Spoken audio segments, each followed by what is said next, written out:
श्रीगुरुभ्यो नमः हरिः ओम् योऽन्तः प्रविश्य मम वाचमिमां प्रसक्तां सञ्जीवयत्यखिलशक्तिधरस्सुधाम्ना अन्यांश्च हस्तचरणश्रवणत्वगादीन् प्राणान् नमो भगवते पुरुषाय तुभ्यं भवति तनुभवादिडमो कोऽपि वाग्मी जडमतिरपि जन्तुर्जायते प्राज्ञमूलिः सकलवचनचेतो देवता भारती सा मम वचसि दत्तां सन्निधिं मानसे च अभ्रमं भङ्गरहितम् अजडं विमलं सदा आनन्दतीर्थमतुलं भजे तापत्रयापहम्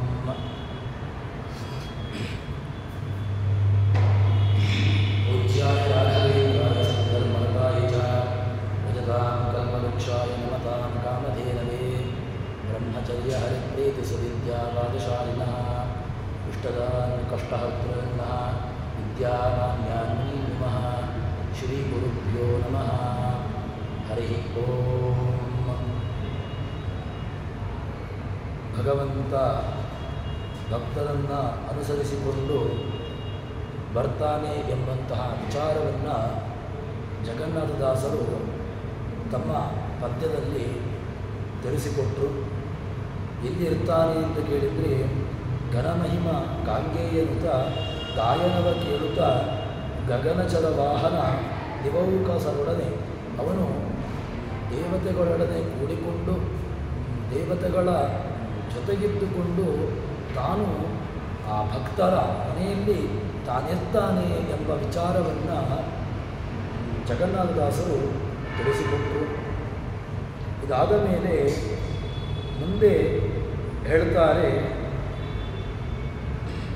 ಭಗವಂತ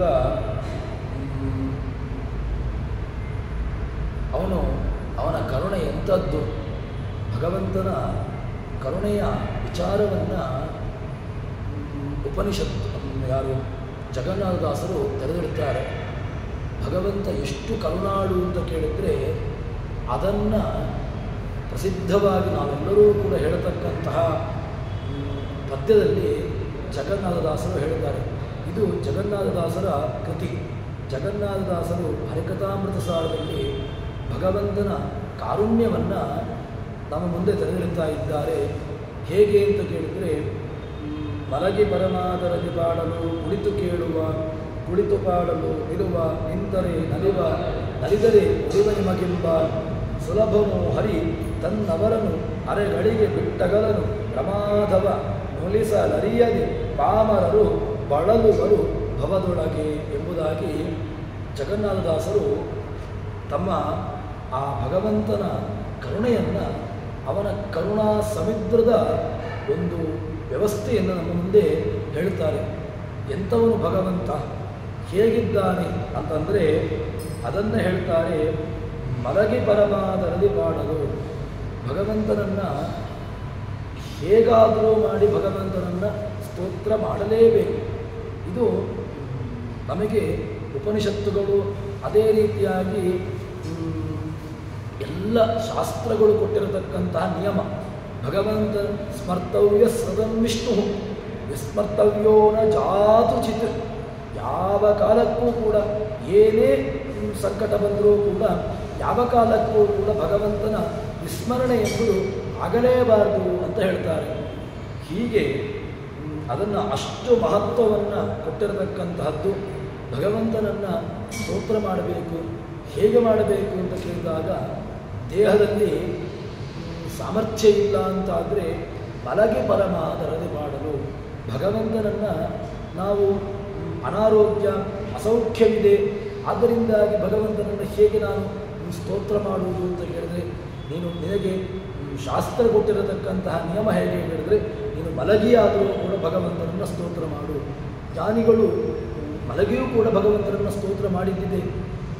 ಹೀಗೆ ಭಗವಂತನನ್ನು ಎಷ್ಟು ನೀವು ಸ್ತೋತ್ರ ಮಾಡಬೇಕು ಅಂತ ಹೇಳಿದರೆ, ದೇಹದಲ್ಲಿರತಕ್ಕಂತಹ ಶಕ್ತಿಗಳು ಹೋಯಿತು, ಮಲಗಿದಲ್ಲಿದ್ದಾನೆ, ಮಲಗಿದಲ್ಲಿದ್ದರೂ ಕೂಡ ಭಗವಂತನನ್ನು ಸ್ತೋತ್ರ ಮಾಡಬೇಕು. ಹೇಗೆ ಸ್ತೋತ್ರ ಮಾಡಬೇಕು? ಪರಮಾದರದಿ ಪಾಡಲು. ಮಲಗಿ ಹೇಗೆ ಹೇಳಬೇಕು ಅಂತ ಹೇಳಿದರೆ, ಆದರದಿ ಪಾಡಲು. ಭಗವಂತನ ಮೇಲೆ ಏನೂ ಒಂದು ಆದರ ಇಲ್ಲ, ಏನೋ ಸುಮ್ಮನೆ ಹೇಳ್ತಾನೆ, ಏನೋ ಸ್ತೋತ್ರ ಮಾಡ್ತಾನೆ ಅಂತಾದರೆ ಆಗೋದಿಲ್ಲ. ಪರಮ ಆದರದಿ ಪಾಡಲು, ಅದರಲ್ಲಿ ಒಳ್ಳೆಯ ಆದರ ಬೇಕು. ಭಗವಂತನನ್ನು ಸ್ತೋತ್ರ ಮಾಡುವುದರಲ್ಲಿ, ಭಗವಂತನನ್ನು ಕೊಂಡಾಡುವುದರಲ್ಲಿ, ಅವನ ಗುಣಗಳನ್ನು ಸ್ತೋತ್ರ ಮಾಡುವುದರಲ್ಲಿ, ಅದರಲ್ಲಿ ಮುಖ್ಯವಾಗಿ ಏನು ಬೇಕು ಕೇಳಿದರೆ ಆದರ ಬೇಕು. ಅಂತಹ ಆದರ ಇದ್ದುಕೊಂಡು ಯಾರು ಭಗವಂತನ ಸ್ತೋತ್ರ ಮಾಡ್ತಾರೆ, ಭಗವಂತ ಅಂಥವರ ಸ್ತೋತ್ರವನ್ನು ಏನು ಮಾಡ್ತಾನೆ ಕೇಳಿದರೆ, ನಾರದೀಯ ಪುರಾಣದ ಮಾತನ್ನು ಕೂಡ ಮುಂದೆ ಹೇಳ್ತಾರೆ. ಅದನ್ನು ಮುಂದೆ ನೋಡಿದಾಗ ಮುಂದೆ ಹೇಳ್ತೇನೆ. ಬರಗೆ ಪರಮಾದರದಿ ಪಾಡಲು ಕುಳಿತು ಕೇಳುವ. ಭಗವಂತ ಏನು ಮಾಡ್ತಾನೆ ಕೇಳಿದರೆ ತಾನು ಕುಳಿತು ಕೇಳ್ತಾನೆ. ಯಾಕೆ? ಭಕ್ತ ತಾನು ನನ್ನನ್ನು ಸ್ತೋತ್ರ ಮಾಡ್ತಾ ಇದ್ದಾನೆ, ಅವನಿಗೆ ನಾನು ಅನುಗ್ರಹ ಮಾಡಬೇಕು, ಅದಕ್ಕೋಸ್ಕರ ತಾನು ಕುಳಿತು ಕೇಳ್ತೇನೆ ಅಂತ ಹೇಳಿಕೊಂಡು ಆ ಭಕ್ತನ ಮಾತನ್ನು, ಸ್ತೋತ್ರವನ್ನು ಭಗವಂತ ಕುಳಿತು ಕೇಳ್ತಾನೆ. ಇಲ್ಲ ಕುಳಿತು ಭಗವಂತನನ್ನು ಸ್ತೋತ್ರ ಮಾಡ್ತೇನೆ, ನಾನು ಕುಳಿತು ಭಗವಂತನನ್ನು ಸಂಧ್ಯಾವಂದನೆ ಪೂಜೆ ಇತ್ಯಾದಿಗಳನ್ನು ಮಾಡ್ತೇನೆ ಅಂತಂದರೆ ಭಗವಂತ ನಿಲ್ತಾನೆ. ಕುಳಿತು ಪಾಡಲು, ಕುಳಿತು ಕೇಳುವ ಭಗವಂತನನ್ನು ನಾವು ಕುಳಿತುಕೊಂಡು ಪಾಡಿದರೆ, ಹೇಳಿದರೆ, ಸ್ತೋತ್ರ ಮಾಡಿದರೆ ಅವನು ಏನು ಮಾಡ್ತಾನೆ ಕೇಳಿದರೆ, ತಾನು ನಿಂತುಕೊಂಡು ಭಗವಂತ ಭಕ್ತನ ಸ್ತೋತ್ರವನ್ನು ಕೇಳ್ತಾನೆ. ಭಗವಂತನ ಆ ಭಕ್ತನ ಏನು ಮಾತನ್ನು ಕೇಳ್ತಾನೆ. ಅದಾದ ಮೇಲೆ ನಿಂತರೆ ನಲಿವ, ನಾವು ನಿಂತುಕೊಂಡು ಭಗವಂತನನ್ನು ಸ್ತೋತ್ರ ಮಾಡಿದೆವು ಅಂತ ಹೇಳಿದ್ರೆ ತಾನು ಭಗವಂತ ನಲಿತಾನೆ. ನಲಿದರೆ ಒಲಿವ, ನಾವು ಭಗವಂತನನ್ನು ಲಜ್ಜೆ ಬಿಟ್ಟು ಕುಣಿಯಿರೆಂಬುವ ಕಾಗದ ಬಂದಿದೆ ಅಂತ ಹೇಳಿಕೊಂಡು ಹೇಳ್ತಾರೆ. ಅಂದರೆ ಭಗವಂತನನ್ನು ನಾವು ಯಾವ ರೀತಿಯಾಗಿ ಹಾಡಬೇಕು ಅಂತ ಕೇಳಿದರೆ, ಲಜ್ಜೆ ಬಿಟ್ಟು ಕುಣಿಯರೆಂಬುವ ಕಾಗದ ಬಂದಿದೆ. ನಮಗೆ ದೇವರ ಎದುರುಗಡೆಗೆ ನಮಗೆ ನಾರಾಯಣ ಅಥವಾ ಕೇಶವ, ಮಾಧವ ಈ ರೀತಿಯಾಗಿರತಕ್ಕಂತಹ ನಾಮ ಸಂಕೀರ್ತನೆಯನ್ನು ಮಾಡಲಿಕ್ಕೂ ಕೂಡ ನಮಗೆ ಸಂಕೋಚ. ಭಗವಂತನ ನಾಮ ಸಂಕೀರ್ತನೆ ಇಲ್ಲವೇ ಇಲ್ಲ. ಭಗವಂತನ ಮುಂದೆ ಕುಣಿಯಬೇಕು ಅಂತ ಹೇಳಿದರೆ ನಮಗೆ ಕಾಲೇ ಬರೋದಿಲ್ಲ. ಯಾಕೆ ಅಂತ ಕೇಳಿದರೆ, ನಮಗೆ ಏನಾದರೂ ಕೂಡ ನಾವು ನಲಿದರೆ ಯಾರೋ ಏನೋ ತಮಾಷೆ ಮಾಡ್ತಾರೆ ಅಥವಾ ಏನೋ ಹೇಳ್ತಾರೆ ಎಂಬಂತಹ ಸಂಕೋಚ, ಮುಜುಗರದ ರೀತಿಯಿಂದಾಗಿ ನಾವು ದೇವರ ಎದುರುಗಡೆಗೆ ಕುಣಿಯಲಿಕ್ಕೇನೆ ನಾವು ಹಿಂದೆ ಬಂದು ನೋಡ್ತೇವೆ. ಅಷ್ಟು ನಮಗೆ ಸಂಕೋಚವನ್ನು ನಾವು ಮಾಡಿಕೊಂಡು ಅಥವಾ ಯಾವುದೋ ಒಂದು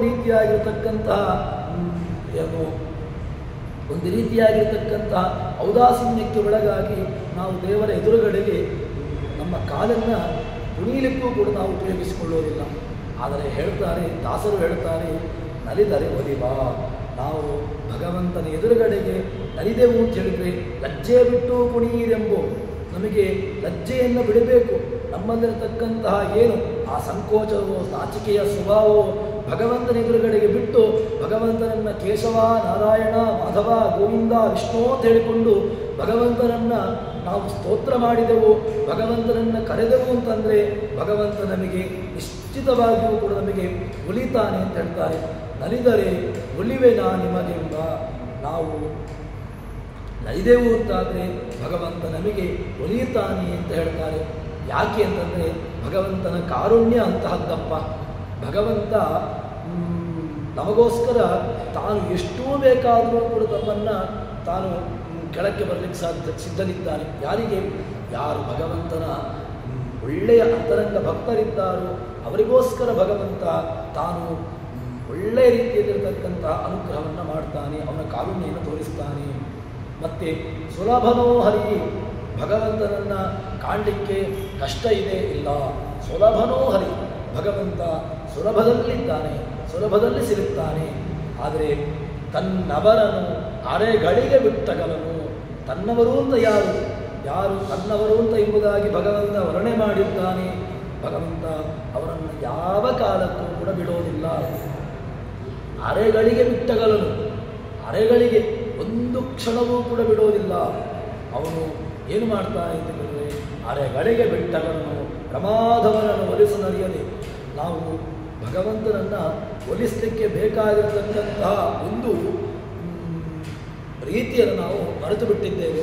ಭಗವಂತನನ್ನು ಯಾವ ರೀತಿಯಾಗಿ ಉಳಿಸುವಂತಹದ್ದು, ಭಗವಂತ ಹೇಗೆ ನನಗೆ ಒಲಿಯುತ್ತಾನೆ ಎಂಬಂತಹ ವಿಚಾರವನ್ನು ನಾವು ಮರೆತು ಬಿಟ್ಟಿದ್ದೇವೆ. ಅದಕ್ಕೋಸ್ಕರವಾಗಿ ಪ್ರಮಾದವನ ಒಲಿಸಲರಿಯದೆ ಪಾಮರರು ಬಳಲುವರು. ಯಾರು ಅಜ್ಞಾನಿಗಳಿದ್ದಾರೆ ಅವರು ಬಳಲ್ತಾ ಇದ್ದಾರೆ ಎಂಬುದಾಗಿ ಜಗನ್ನಾಥದಾಸರು ತಮ್ಮ ಒಳಗಿನ ವ್ಯವಸ್ಥೆಯನ್ನು ಭಗವಂತನ ಕಾರುಣ್ಯವನ್ನು ಹೇಳ್ತಾರೆ. ಇದರ ಒಂದೊಂದು ವಿಚಾರವನ್ನು ನಾವು ನೋಡುವುದು ಅಂತಾದರೆ ಭಗವಂತ ಏನು ಮಾಡ್ತಾನೆ ಅಂತ ಹೇಳಿದರೆ, ಮಲಗಿ ಪಾಡಿದರೆ ಕುಳಿತು, ಕುಳಿತರೆ ನಿಂತು, ನಿಂತರೆ ನಲಿದು, ನಲಿದರೆ ಒಲಿವೆ ಅಂತ ಹೇಳಿದ್ದಾನೆ. ಇದು ಯಾವುದು? ಭಕ್ತಜನರ ಪ್ರಾರ್ಥನೆ. ಅತ್ಯಂತ ಯಾವ ಭಕ್ತಿಯಿಂದ ಪ್ರಾರ್ಥನೆ ಮಾಡ್ತಾರೆ ಅಂಥವರಿಗೆ ಭಗವಂತ ಅನುಗ್ರಹವನ್ನು ಮಾಡಿಯೇ ಮಾಡ್ತಾನೆ. ಭಗವಂತ ಯಾವ ಕಾಲಕ್ಕೂ ಕೂಡ ಅನುಗ್ರಹದಲ್ಲಿ ಅನುಗ್ರಹ ವಿಮುಖವಾಗುವುದಿಲ್ಲ, ಅನುಗ್ರಹೋನ್ಮುಖನಾಗ್ತಾನೆ ಎಂಬಂತಹ ವಿಚಾರವನ್ನು ತಮಗೆ ನಮ್ಮ ಸಜ್ಜನ ವರ್ಗಕ್ಕೆ ಯಾರು ಇದ್ದಾರೆ ಅಂಥವರಿಗೆ ಜಗನ್ನಾಥದಾಸರು ತಿಳಿಸಿಕೊಡ್ತಾ ಇದ್ದಾರೆ. ಇದರಲ್ಲಿ ಮಲಗಿ ಅಂತ ಹೇಳಿದಾಗ ಯಾವಾಗ ಶಕ್ತನಾಗಿದ್ದಾನೆ, ದೇಹದಲ್ಲಿ ಯಾವುದೇ ರೀತಿಯಾಗಿರ್ತಕ್ಕಂತಹ ಶಕ್ತಿಯಾದಿಗಳು ಪೂರ್ತಿ ಕುಂದಿದೆ, ಅದರಿಂದಾಗಿ ತಾನು ಮಲಗಿದಲ್ಲಿದ್ದಾನೆ, ಅದರಿಂದಾಗಿ ಅಂಥವರಿಗೆ ಹೇಳಿದ್ದು ಒಳ್ಳೆಯ ಶಕ್ತನಾಗಿರ್ತಕ್ಕಂಥವನು ಮಲಗಿಕೊಂಡು ನಾನು ದೇವರನ್ನು ಸ್ತೋತ್ರ ಮಾಡ್ತೇನೆ ಅಂತ ಹೇಳಿದರೆ ಅದಲ್ಲ. ಯಾರಿಗೆ ಅಶಕ್ತ, ಯಾರಿಗೆ ವೃದ್ಧಾಪ್ಯ ಇದೆ, ಯಾರಿಗೆ ಅನಾರೋಗ್ಯ ಇದೆ, ಯಾರು ಶರೀರದಲ್ಲಿ ಪೂರ್ಣವಾಗಿ ಜರ್ಜರಿತರಾಗಿ ತಾವು ಮಲಗಿದಂತಹ ವ್ಯವಸ್ಥೆಯಲ್ಲಿದ್ದಾರೆ ಅಂಥವರಿಗೆ ಹೇಳಿದ್ದು ಮಲಗಿ ಪರಮಾದರದಿ ಮಾಡಲು. ನೀವು ರೋಗಾದಿಗಳಿಂದ ಬಳಲಿ ಭಗವಂತನನ್ನು ನಾವು ಪಾಡಿದೆವು ಅಂತ ಹೇಳಿದರೆ ಒಂದ ರೋಗಾದಿಗಳಿಂದ, ಒಂದ ಆಯಾಸದಿಂದ ಅಥವಾ ವೃದ್ಧಾಪ್ಯಾದಿ ಕಾರಣಗಳಿಂದಾಗಿ ನಾವು ದೇವರನ್ನು ನಾವು ಸಂಧ್ಯಾವಂದನೆ, ದೇವಪೂಜೆ ಇತ್ಯಾದಿಗಳನ್ನು ಮಾಡಲೇಬೇಕಾಗಿರತಕ್ಕಂತಹದ್ದು. ನಮಗೆ ಯಾವ ಕಾಲಕ್ಕೂ ಕೂಡ ಬಿಡದೇ ಇರತಕ್ಕಂತಹದ್ದು ಯಾವುದು ಕೇಳಿದ್ರೆ ಅದು ಸಂಧ್ಯಾವಂದನೆ. ಸಂಧ್ಯಾವಂದನೆಯನ್ನು ಮಾಡಲೇಬೇಕಾಗಿರತಕ್ಕಂತಹದ್ದು. ಇಲ್ಲ ಅನಾರೋಗ್ಯ, ದೇಹದಲ್ಲಿ ಯಾವುದೇ ರೀತಿಯಾಗಿರತಕ್ಕಂತಹ ಸಾಮರ್ಥ್ಯ ಇಲ್ಲ ಅಂತಹದ್ದಿಂತಾದರೆ ಆವಾಗ ಅದಕ್ಕೆ ಹೇಳ್ತಾರೆ, ಆ ಸಂದರ್ಭದಲ್ಲಿ ನೀವು ಮಲಗಿಯೂ ಕೂಡ ದೇವರನ್ನು ಸ್ತೋತ್ರ ಮಾಡಿ, ಮಲಗಿಯಾದರೂ ಕೂಡ ದೇವರ ಚಿಂತನೆಯನ್ನು, ದೇವರ ಸ್ತೋತ್ರವನ್ನು, ದೇವರ ಕಥೆಯನ್ನು ಶ್ರವಣ ಮಾಡುವುದಕ್ಕೆ ಯಾವುದೇ ರೀತಿಯಾಗಿರ್ತಕ್ಕಂತಹ ನಿಷೇಧವನ್ನು ಮಾಡಲಿಲ್ಲ, ನಿಷೇಧವನ್ನು ಇಲ್ಲವೇ ಇಲ್ಲ. ಅಲ್ಲಿ ಮಲಗಿಯಾದರೂ ಕೂಡ ದೇವರ ಕಥೆ ಶ್ರವಣ, ದೇವರ ಬಗ್ಗೆ ಸ್ತೋತ್ರ, ದೇವರ ಬಗ್ಗೆ ಇತ್ಯಾದಿಗಳನ್ನು ಮಾಡಲೇಬೇಕಾಗಿರ್ತಕ್ಕಂತಹದ್ದು ಎಂಬುದನ್ನು ಹೇಳ್ತಾರೆ. ಅದಾದ ಮೇಲೆ ಅದನ್ನು ನಾರದೀಯ ಪುರಾಣದಲ್ಲಿ ಹೇಳ್ತಾರೆ. ಅದಕ್ಕೆ ಬೇಕಾಗಿರತಕ್ಕಂತಹ ಪ್ರಮಾಣವನ್ನು ಹೇಳ್ತಾರೆ.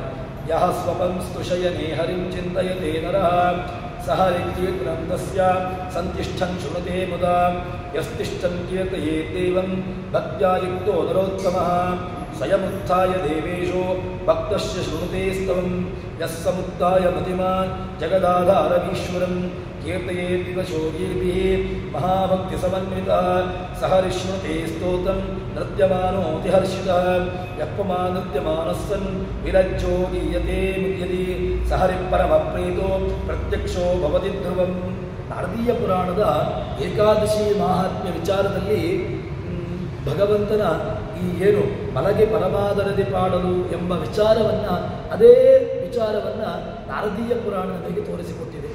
ಅದನ್ನೇ ಜಗನ್ನಾಥದಾಸರು ಹೇಳ್ತಾರೆ. ಇದೇ ಅರ್ಥವನ್ನು ನಾರದೀಯ ಪುರಾಣ ನಮಗೆ ತೋರಿಸಿಕೊಟ್ಟಿದೆ. ಅದಕ್ಕೋಸ್ಕರವಾಗಿ ಭಗವಂತನನ್ನು ಸ್ತೋತ್ರ ಮಾಡಬೇಕು. ಅದನ್ನೇ ಹಿಂದಿನ ವಿಚಾರವನ್ನು ಹಿಂದಿನ ಪದ್ಯದಲ್ಲಿ ಹೇಳಿದ್ದು. ಘನಮಹಿಮ ಗಾಂಗೇಯನುತ ಭಗವಂತ ಯಾವಾಗ ತಾನು ನಮ್ಮ ದೇಹದಲ್ಲಿರತಕ್ಕಂತಹ ಅಶಕ್ತಿಯಾದಿಗಳು ಅಶಕ್ತಿ ಇದೆ, ಅಶಕ್ತನಾಗಿದ್ದಾನೆ, ಯಾವುದೇ ಕಾರ್ಯವನ್ನು ಮಾಡಲಿಕ್ಕಾಗ್ತಾ ಇಲ್ಲ, ಅಂತಹ ಸಂದರ್ಭದಲ್ಲಿ ಭಗವಂತನ ಸ್ತೋತ್ರವನ್ನು ಬಿಡಲಿಕ್ಕಿಲ್ಲ, ಭಗವಂತನನ್ನು ಮರೆಯಲಿಕ್ಕಿಲ್ಲ. ಮತ್ತು ಮಲಗಿಯಾದರೂ ಕೂಡ ಭಗವಂತನ ಸ್ತೋತ್ರ ಮಾಡು. ನೀನು ಮಲಗಿ ಮಾಡಿದರೆ ಭಗವಂತ ಕುಳಿತುಕೊಳ್ತಾನೆ, ನಾವು ಕುಳಿತುಕೊಂಡು ಭಗವಂತನ ಸ್ತೋತ್ರ ಮಾಡಿದೆವು ಅಂತ ಹೇಳಿದರೆ ಭಗವಂತ ನಮಗೆ ನಿಂತುಕೊಂಡು ಕೇಳ್ತಾನೆ. ನಾವು ನಿಂತುಕೊಂಡು ದೇವರನ್ನು ಸ್ತೋತ್ರ ಮಾಡಿದೆವು ಅಂತ ಹೇಳಿದರೆ ಭಗವಂತ ನಲಿತಾನೆ. ನಲಿತುಕೊಂಡು ನಾವು ಸ್ತೋತ್ರ ಮಾಡಿದೆವು ಅಂತ ಹೇಳಿದರೆ ಭಗವಂತ ನಮಗೆ ಒಲಿತಾನೆ ಎಂಬಂತಹ ವಿಚಾರವನ್ನು ಜಗನ್ನಾಥದಾಸರು ನಮ್ಮ ಮುಂದೆ ಬಹಳ ಮಾರ್ಮಿಕವಾಗಿ ಒಳ್ಳೆಯ ಮಾತುಗಳಿಂದ ನಮಗೆ ಅದನ್ನು ವ್ಯಕ್ತಪಡಿಸ್ತಾ ಇದ್ದಾರೆ.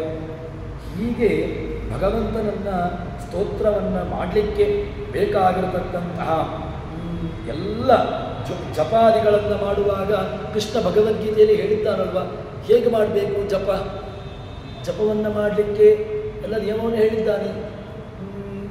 ಆಸನ ಶುದ್ಧಿ ಬೇಕು, ಸ್ಥಿರವಾಸನ, ಇಂದ್ರಿಯ ನಿಗ್ರಹ ಬೇಕು, ಎಲ್ಲವೂ ಕೂಡ ಬೇಕು ಅಂತ ಹೇಳಿಕೊಂಡು ಭಗವಂತ ನಮಗೆ ಒಂದು ವಿಚಾರವನ್ನು ನೀಡಿದ್ದಾರೆ. ಹಿರಿಯರು ಜ್ಞಾನಿಗಳು ಭಗವಂತ ನಾವು ಯಾವ ರೀತಿಯಾಗಿರಬೇಕು ಎಂಬ ವಿಚಾರವನ್ನು ಅತ್ಯಂತ ಸ್ಪಷ್ಟವಾಗಿ ನಮಗೆ ಅದನ್ನು ತೋರಿಸಿಕೊಟ್ಟಿದ್ದಾರೆ. ಅದನ್ನು ನಾವು ಮಾಡಲೇಬೇಕಾಗಿರತಕ್ಕಂಥದ್ದನ್ನು ಹೇಳ್ತಾರೆ. ಯಾವುದನ್ನು ಬಿಡಲೇಬಾರ್ದು ಅದನ್ನು ಮಾಡಲೇಬೇಕಾಗಿರತಕ್ಕಂಥದ್ದನ್ನು ನಮಗೆ ಜಗನ್ನಾಥದಾಸರು ಹೇಳ್ತಾ ಇದ್ದಾರೆ. ಅದಾದ ಮೇಲೆ ಭಗವಂತನನ್ನು ಯೋಗ್ಯವಾಗಿರತಕ್ಕಂತಹ ಆಸನವನ್ನು ಅಂತ ಹೇಳಿದರೆ ಚಪಾದಿಗಳನ್ನು ಮಾಡುವಾಗ, ನಿಂತುಕೊಂಡು ಅರ್ಘ್ಯಾದಿಗಳನ್ನು ಕೊಡುವಾಗ, ಇನ್ನು ನಲಿದುಕೊಂಡು ಅಂತ ಹೇಳಿದರೆ ಆಲಸ್ಯ, ಬೇಸರ ಇತ್ಯಾದಿಗಳನ್ನು ಎಲ್ಲವನ್ನೂ ಬಿಟ್ಟು, ದೇಹಾಲಸ್ಯಾದಿಗಳನ್ನು ಬಿಟ್ಟು ದೇವರನ್ನು ಸ್ತೋತ್ರ ಮಾಡಿದೆವು ಅಂತಾದರೆ ಭಗವಂತ ನಮಗೆ ಒಳ್ಳೆ ರೀತಿಯಲ್ಲಿ ಒಲಿತಾನೆ ಎಂಬ ವಿಚಾರವನ್ನು ನಮ್ಮ ಮುಂದೆ ಅದನ್ನು ವ್ಯಕ್ತಪಡಿಸ್ತಾ ಇದ್ದಾರೆ. ಅದನ್ನು ನಮ್ಮ ಮುಂದೆ ಬಹಳ ಒಳ್ಳೆಯ ರೀತಿಯಲ್ಲಿ ಅದನ್ನು ತೋರಿಸಿಕೊಡ್ತಾ ಇದ್ದಾರೆ. ಅದಕ್ಕೋಸ್ಕರವಾಗಿ ಭಗವಂತನನ್ನು ಸ್ತೋತ್ರ ಮಾಡಬೇಕು, ಆ ರೀತಿಯಾಗಿ ಭಗವಂತನನ್ನು ಹೇಳಬೇಕು ಎಂಬುದಾಗಿ ನಮಗೆ ಉಪನಿಷತ್ ಜಗನ್ನಾಥದಾಸರು ತೋರಿಸಿಕೊಡ್ತಾರೆ. ಆದಿವ್ಯಾಧಿ ನಿಮಿತ್ತೇನ ವಿಕ್ಷಿಪ್ತ ಮನಸೋಪಿತು ಗುಣಾನಾಂ ಸ್ಮರಣಾಶಕ್ತು ವಿಷ್ಣೋರ್ ಬ್ರಹ್ಮತ್ವಮೇವತು ಸ್ಮರ್ತವ್ಯ ಸುತಂ ತತ್ತು ನಕದಾಲಿತ್ ಪರಿತ್ಯಜೇತು ಅಂತ ಬ್ರಹ್ಮಸೂತ್ರ ಭಾಷ್ಯದ 4ನೇ ಅಧ್ಯಾಯದಲ್ಲಿ ಫಲಾಧ್ಯಾಯದಲ್ಲಿ ಹೇಳ್ತಕ್ಕಂತಹ ಮಾತನ್ನು ಇಲ್ಲಿ ತೋರಿಸಿಕೊಡ್ತಾರೆ. ಆದಿವ್ಯಾಧಿ ನಿಮಿತ್ತೇನ, ಏನೋ ಆದಿವ್ಯಾಧಿಗಳಿದೆ, ವಿಕ್ಷಿಪ್ತ ಮನಸ್ಸ ಅಥವಾ ಮನಸ್ಸು ಏನೋ ಒಂದು ರೀತಿಯಾಗಿದೆ, ಅದರಲ್ಲಿ ಭಗವಂತನನ್ನು ಹೇಗೆ ಯಾವ ಸ್ಮರಣೆ ಮಾಡಬೇಕು ಕೇಳಿದರೆ ಭಗವಂತನನ್ನು ಎಲ್ಲ ಕಾಲದಲ್ಲೂ ಕೂಡ ಸ್ಮರಣೆ ಮಾಡಲೇಬೇಕು. ಕೃಷ್ಣ ಭಗವದ್ಗೀತೆಯಲ್ಲಿ ಹೇಳುವಾಗಲೂ ಕೂಡ ತಸ್ಮಾತ್ ಸರ್ವೇಷು ಕಾಲೇಷು ಮಾಮನುಸ್ಮರಯುಧ್ಯ ಚ ಅನನ್ಯಚೇತ ಯೋ ಮಾಂ ಸ್ಮರತಿ ನಿತ್ಯಶಃ ಸಸ್ಯಾಹಂ ಸುಲಭಂ ಪಾರ್ಥ ನಿತ್ಯಯುಕ್ತಸ್ಯ ಯೋಗಿನಃ. ನಾನು ಸುಲಭನಾಗಿದ್ದೇನೆ, ಸುಲಭನೋ ಹರಿ.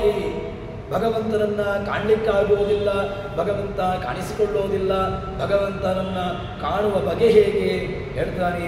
ತಸ್ಮಾತ್ ಸರ್ವೇಷು ಕಾಲೇಷು ಮಾಮನುಸ್ಮರ, ನಾನು ನನಗೆ ನನ್ನನ್ನು ಚಿಂತನೆ ಮಾಡಪ್ಪ, ನನ್ನನ್ನು ಸ್ಮರಣೆ ಮಾಡಪ್ಪ. ಸ್ಮರಣಂ ಕೀರ್ತನಂ ವಿಷ್ಣೋ, ಶ್ರವಣಂ ಕೀರ್ತನಂ ವಿಷ್ಣೋ, ಸ್ಮರಣಂ ಪಾದಸೇವನಂ ಅರ್ಚನಂ ವಂದನಂ ದಾಸ್ಯಂ ಅಂತೇಳಿಕೊಂಡು ನಮಗೆ ಅವಿಧವಾಗಿರತಕ್ಕಂತಹ ಭಕ್ತಿಯನ್ನು ಧ್ರುವ ಮಹಾರಾಜರು ಕೊಟ್ಟಿದ್ದಾರೆ. ಶ್ರವಣಂ ಕೀರ್ತನಂ ವಿಷ್ಣೋ, ಸ್ಮರಣಂ ಪಾದಸೇವನಂ ಅರ್ಚನಂ ವಂದನಂ ದಾಸ್ಯಂ ಅಂತೇಳಿಕೊಂಡು ಭಗವಂತನನ್ನು ಕಾಣಲಿಕ್ಕೆ ಬೇಕಾಗಿರತಕ್ಕಂತಹ ಉಪಾಯವನ್ನು ನಮಗೆ ತೋರಿಸಿಕೊಟ್ಟಿದ್ದಾರೆ. ಅದಕ್ಕೆ ಬೇಕಾಗಿರತಕ್ಕಂತಹ ಉಪಾಯವನ್ನು ಇಲ್ಲಿ ತೋರಿಸಿಕೊಡ್ತಾರೆ. ಅದಕ್ಕೋಸ್ಕರವಾಗಿ ಭಗವಂತ ಯಾವ ಕಾಲಕ್ಕೂ ಕೂಡ ಭಗವಂತ ನಮ್ಮನ್ನು ಬಿಟ್ಟು ಹೋಗೋದೇ ಇಲ್ಲ. ಯಾವಾಗ ಅಂತ ಕೇಳಿದರೆ ನಾವು ಅವನನ್ನು ಅಷ್ಟು ಹಚ್ಚಿಕೊಳ್ಬೇಕು. ನಾವು ದೇವರನ್ನು ಹಚ್ಚಿಕೊಳ್ಳುವುದು ಯಾವಾಗ? ನಮಗೂ ದೇವರಿಗೂ ಸಂಬಂಧವೇ ಇಲ್ಲ. ಯಾಕೆ ಎಂದು ಕೇಳಿದರೆ ದೇವರನ್ನು ನಾವು ಸ್ಮರಣೆ ಮಾಡುವುದು ಅಥವಾ ದೇವರ ಬಗ್ಗೆ ಚಿಂತನೆಯನ್ನು ಮಾಡುವುದು ಯಾವಾಗ ಅಂತ ಕೇಳಿದರೆ ಸಂಕಟ ಬಂದಾಗ ಮಾತ್ರ, ಕಷ್ಟಕಾಲದಲ್ಲಿ ಮಾತ್ರ ನಾವು ದೇವರನ್ನು ಸ್ಮರಣೆ ಮಾಡ್ತೇವೆ. ಹಾಗಾಗಬಾರ್ದು. ದೇವರ ಸ್ಮರಣೆ ಅದು ನಿತ್ಯವಾಗಿರಬೇಕು. ಯಾಕೆ ಅಂತ ಕೇಳಿದರೆ ನಮಗೆ ಆಚಾರ್ಯರು ಕೂಡ ಇದರಲ್ಲಿ ಯಾವುದರಲ್ಲಿ ದ್ವಾದಶ ಸ್ತೋತ್ರದಲ್ಲಿ ಹೇಳುವಾಗ ಸತತಂ ಚಿಂತೆಯೇನಂತ ಅನಂತಂ ಅಂತಕಾಲೇ ವಿಶೇಷತಃ ನೈವೋಧಾಪರ್ಕಣಂತೋಂತಂ ಯದ್ಗುಣಾನಾಮ ಜಾದಯ. ದೇವರನ್ನು ದೇವರ ಚಿಂತನೆ ಹೇಗಿರಬೇಕು, ಎಲ್ಲಿರಬೇಕು ಅಂತ ಕೇಳಿದ್ರೆ ಸಂತತಂ ಚಿಂತೆಯೇ ಅನಂತಂ ಇನಂತಂ. ಭಗವಂತನನ್ನು ಸಂತತವಾಗಿ ಸ್ಮರಣೆ ಮಾಡ್ತಾ ಇರಬೇಕು. ಮತ್ತು ಅಂತಕಾಲೇ ವಿಶೇಷತಃ ನಾನು ರಿಟೈರ್ಡ್ ಆದಮೇಲೆ ಸ್ಮರಣೆ ಮಾಡ್ತೇನೆ. ರಿಟೈರ್ಡ್ ಆದಮೇಲೆ ಸ್ಮರಣೆ ಮಾಡಲಿಕ್ಕೆ ವಾಯ್ಸೇ ಇಲ್ಲದಿದ್ದರೆ, ಬಾಯಿಯೇ ಇಲ್ಲದಿದ್ದರೆ, ಶಕ್ತಿಯೇ ಇಲ್ಲದಿದ್ದರೆ ಎಲ್ಲ ಹೋಯಿತು ಅಂತಾದರೆ ದೇವರ ಸ್ಮರಣೆ ಎಲ್ಲಿಲ್ಲ. ಅದಕ್ಕೋಸ್ಕರವಾಗಿ ಸಂತತಂ ಚಿಂತೆಯೇ ಅನಂತಂ, ಅಂತಕಾಲೇ ವಿಶೇಷತಃ ಹೋಗುವ ಹೊತ್ತಿಗೆ ದೇವರ ಸ್ಮರಣೆ ಎಂಬುದು ವಿಶೇಷ ಅಷ್ಟೇ. ಯಾಕೆ ಅಂತ ಕೇಳಿದರೆ ನೀವು ಇಡೀ ಜೀವನದಲ್ಲಿ ನಿಮ್ಮ ದೇವರ ಚಿಂತನೆಯನ್ನು ಮಾಡಿರ್ತೀರೋ ಅದೇ ವ್ಯವಸ್ಥೆ ನಿಮಗೆ ಕೊನೆಯ ಕಾಲಕ್ಕೆ ಬರುವಂತಹದ್ದು. ದೇವರ ಸ್ಮರಣೆ ಇಡೀ ಜೀವಮಾನದಲ್ಲಿ ಮಾಡಲಿಲ್ಲ, ಕೊನೆಯ ಕಾಲಕ್ಕೆ ಮಾಡ್ತೇನೆ ಅಂತ ಹೇಳಿದರೆ ಬರೋದೇ ಇಲ್ಲ. ಯಾವ ಕಾಲಕ್ಕೂ ಕೂಡ ಭಗವಂತನ ಸ್ಮರಣೆ ಬರಲಿಕ್ಕೆ ಸಾಧ್ಯವೇ ಇಲ್ಲ. ಅದಕ್ಕೋಸ್ಕರವಾಗಿ ಭಗವಂತನನ್ನು ತಾವು ಸದಾಕಾಲದಲ್ಲೂ ಕೂಡ ಚಿಂತನೆ ಮಾಡಬೇಕು ಅಂತ ಹೇಳ್ತಾರೆ. ಹೀಗೆ ಯಾರು ಅವರನ್ನು ಚಿಂತನೆ ಮಾಡ್ತಾರೆ ಅಂಥವರನ್ನು ಅರೆಗಳಿಗೆ ಬಿಟ್ಟಗಲನು. ಯಾವ ಕಾಲಕ್ಕೂ ಕೂಡ ಅವರನ್ನು ಬಿಟ್ಟು ಹೋಗುವುದಿಲ್ಲ, ಅವರ ಜೊತೆಗೆ ಇರ್ತಾನೆ. ಇಲ್ಲದಿದ್ದರೆ ಯಾವ ಕಾಲಕ್ಕೂ ಕೂಡ ಅವನು ಸಿಗೋದಿಲ್ಲ. ಅವನು ಸಿಕ್ಕಿಲ್ಲ ಅಂತಾದರೆ ನಮಗೆ ಪಾಮರರು ಜಗದೊಳಗೆ ಬಳಲುವರು. ನಾವು ಈ ಜಗತ್ತಿನಲ್ಲಿ ಬಳಲ್ತಾನೇ ಇರ್ತೇವೆ, ನಾವು ಈ ಜಗತ್ತಿನಲ್ಲಿ ತಿರುಗ್ತಾನೇ ಇರ್ತೇವೆ. ನಮಗೆ ಯಾವ ಕಾಲಕ್ಕೂ ಕೂಡ ಮೋಕ್ಷ ಆಗಲಿಕ್ಕೆ ಸಾಧ್ಯವೇ ಇಲ್ಲ. ಭಗವಂತನ ಲೋಕ ಸಿಗಬೇಕು, ಭಗವಂತನ ಬಗ್ಗೆ ಭಗವಂತನ ಸಾಹಿತ್ಯಾದಿಗಳನ್ನು ಪಡ್ಕೊಳ್ಳಬೇಕು. ಅದಕ್ಕಿರತಕ್ಕಂತಹ ಉಪಾಯ ಯಾವುದು ಅಂತಂದರೆ ದೇವರ ಚಿಂತನೆ, ದೇವರ ಸ್ಮರಣೆ, ದೇವರನ್ನು ಅನನ್ಯಚೇತ ಒಳ್ಳೆಯ ಸತತ ಯೋಮ ಸ್ಮರತೆ ನಿತ್ಯ. ಅನನ್ಯಚೇತ, ಅನ್ಯಚೇತರಾಗಿರಬಾರ್ದು. ಅನನ್ಯಚೇತ, ನಾನು ಅನ್ಯ ಕಡೆಯಲ್ಲಿ ಮನಸ್ಸುಂಟು ಅಂತಾದರೆ ನಾನು ಸಿಗೋದಿಲ್ಲ. ನನ್ನಲ್ಲಿಯೇ ಮನಸ್ಸುಳ್ಳವರಾಗಬೇಕು, ಆವಾಗ ಮಾತ್ರ ನಿಮಗೆ ನಾನು ಸಿಗ್ತೇನೆ ಅಂತ ದೇವರು ಹೇಳ್ತಾನೆ. ಹೀಗೆ ಅಂಥವರನ್ನು ಏನು ಮಾಡ್ತಾನೆ? ಯೋಗಕ್ಷೇಮಂ ವಹಾಮ್ಯಹಂ.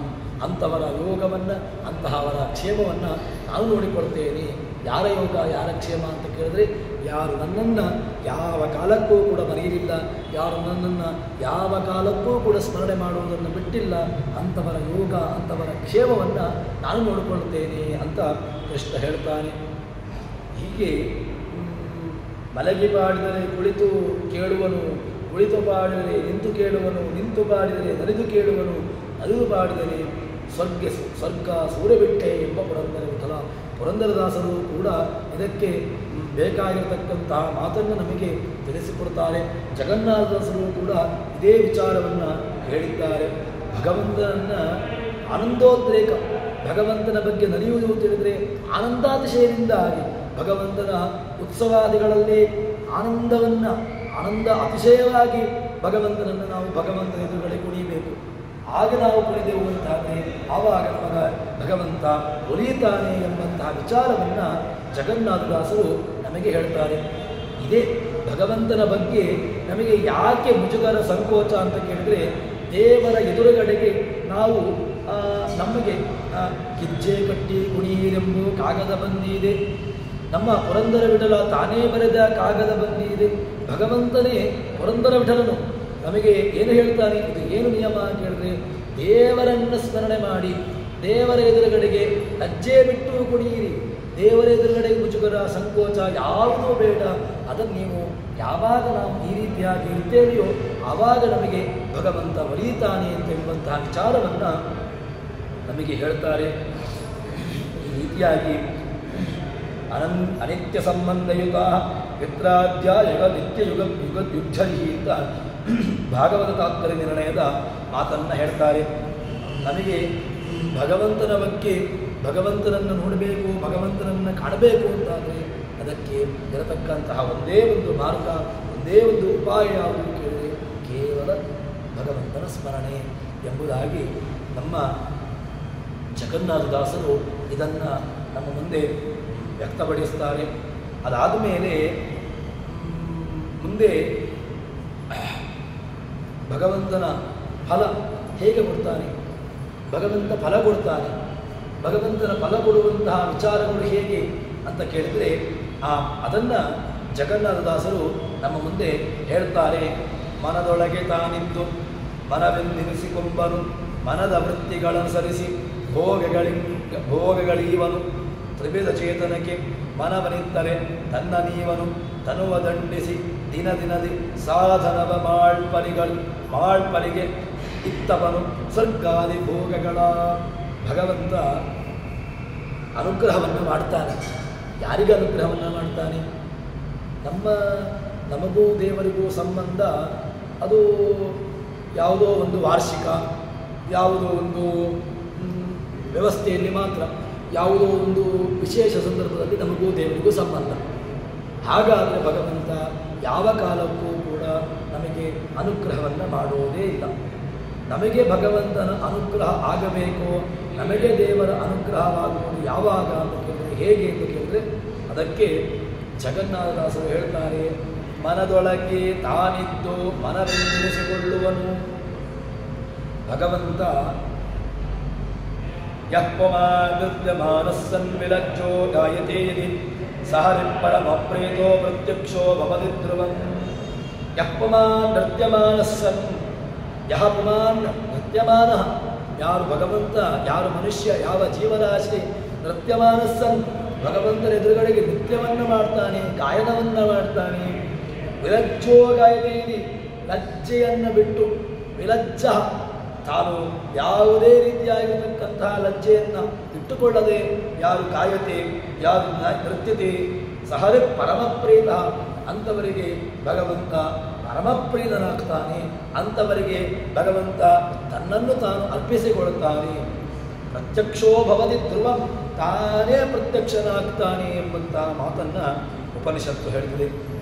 ಮತ್ತೆ ತತ್ತದ್ವಸ್ತುಷು ಸರ್ವೇಷು ತದಾಕಾರದ ಸ್ಥಿತಃ ತತ್ತಚ್ಛಬ್ದೈಶ್ಚ ಭಗವಾನ್ ಪ್ರೋಚ್ಯತೆ ರಜಶಕ್ತಿತಃ. ಹೇಳ್ತಾರೆ, ತತ್ತದ್ವಸ್ತುಷು, ಆಯಾಯ ವಸ್ತುಗಳಲ್ಲಿ, ಆಯಾಯ ವ್ಯವಸ್ಥೆಯಲ್ಲಿ ತದಾಕಾರನಾಗಿ ತಾನಿರ್ತಾನೆ. ತತ್ತಚ್ಛಬ್ದೈಶ್ಚ, ಆಯಾಯ ಶಬ್ದಗಳಿಂದ ಹೇಳಲ್ಪಡ್ತಾನೆ. ಪ್ರೋಚ್ಯತೆ ರಜಶಕ್ತಿತಃ, ತನ್ನ ಸ್ವಾಭಾವಿಕವಾಗಿರತಕ್ಕಂತಹ ಶಕ್ತಿ ಭಗವಂತನದ್ದು.